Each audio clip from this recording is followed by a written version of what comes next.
Okay, what if the real secret to getting rich has been right in front of you this entire time? And what if, like, everything society has taught you about working hard and making money is completely backward? I'm B. And I'm A. And today, we're not just going to walk you through some boring playbook. We're handing you the actual cheat codes to the entire game of wealth. No, really, just think about that for a second. The whole system, the 40-hour work week, that safe and stable paycheck, what if it's not a ladder to financial freedom at all? What if it's actually a hamster wheel, specifically designed to keep you running in place forever? Whoa, hold on a minute. That's a pretty big claim. You're talking about the foundation of like 99% of people's lives, my life. How can a good, high-paying job possibly be a trap? I mean, look at doctors, lawyers, top executives. Those people are making serious money. How is that not winning? Because they're still stuck renting out their time. See, it's a direct one-to-one trade. 1 hour of their work equals 1 hour of pay. But when you own equity, a piece of a business, a stock, even just a piece of software, that thing is working for you. It becomes your own little army of employees that works around the clock and never, ever sleeps. Exactly. The second you stop working, whether it's to sleep or eat or go on vacation, the money just stops. It's like trying to fill a bucket that has a hole in the bottom. You can pour water in faster and faster by getting a better job, but you can never actually stop pouring. So to get out of that trap, you can't just work harder. It's not about pouring faster. You have to completely change the game you're playing. And believe me, almost all of us are accidentally playing the wrong one. So on one side, you have the status game. This is all about your rank in the social hierarchy. It's a zero-sum game, which means for you to move up, someone else has to move down. But then there's the wealth game. This is all about creating new things of value, creating assets. And the beautiful part is, in this game, we can all win together. Wait, hang on. Are you seriously telling me the fancy job title, the corner office, the promotions, that's all just status points? I've been grinding my entire life for the wrong currency? And that's the hidden poison of the status game. It's not just a distraction from building real wealth. It literally rewires your brain. It makes you angry, combative, because the only way to win is to tear other people down. That is a recipe for a miserable life, not a rich one. Okay, so if chasing status is a dead end, how do you actually win the wealth game? You know, most people will just tell you, oh, you just got to get lucky. But here's the secret. The wealthiest people in the world don't wait for luck. They engineer it. And there's a fourth kind of luck, one that almost nobody knows about, that changes absolutely everything. All right, let's break it down. First, you've got your basic blind luck, right? Like winning the lottery. Then you've got hustle luck. That's just from pure energy, running around, making things happen. Third is what's called prepared mind luck. You get so good at your craft that you spot opportunities no one else can see. But that fourth kind, that's where the real magic is. It's called character luck. Character luck, hold on. You're saying you can literally shape your character into something that luck is actively looking for? That's a total game changer. It's not even luck at that point. It's destiny. You build such a unique reputation, such a specific brand, that you become the only person in the world who can do what you do.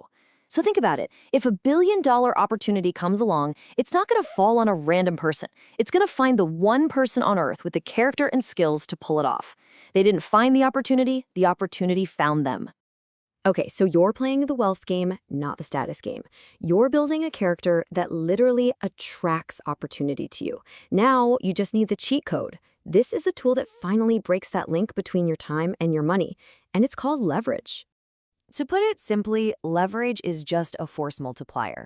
It's how you do 1 hour of work, but get 100 or even 1,000 hours of results from it.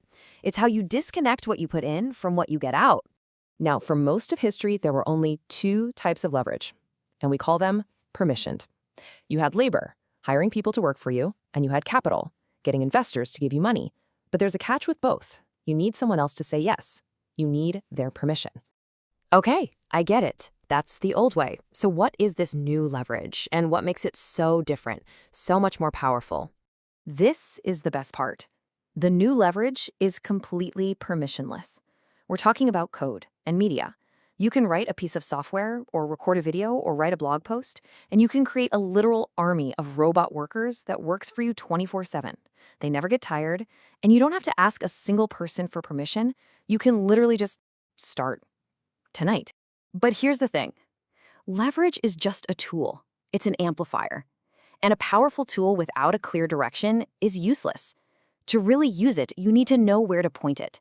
You need your unfair advantage. And that comes from something called specific knowledge. So I want everyone watching to really ask yourself this question right now. What is that one weird thing that you can just lose yourself in for hours? That thing that feels like fun and games to you, but everyone else looks at it and thinks it's work. That's your first clue. That's where you need to dig.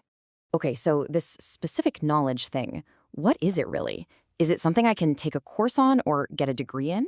Nope, absolutely not. That's the point. It can't be taught, it can only be learned. It's found at the unique intersection of your personal obsessions and your innate talents. It's the knowledge you build just by following your genuine curiosity, not because someone told you to.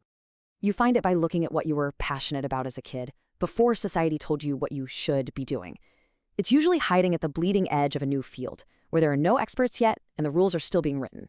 That's where you can plant your flag and become #1 in the world at something. And this is where it all comes together. When you combine your specific knowledge with permissionless leverage, like code or media, you completely escape the rat race. You're not competing anymore, because nobody on the planet can compete with you at being you. You've just created a monopoly of one.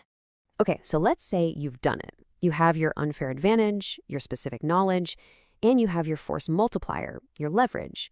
Well, there is one last skill, kind of like the final boss in a video game, that determines the entire scale of your success. And that skill is judgment.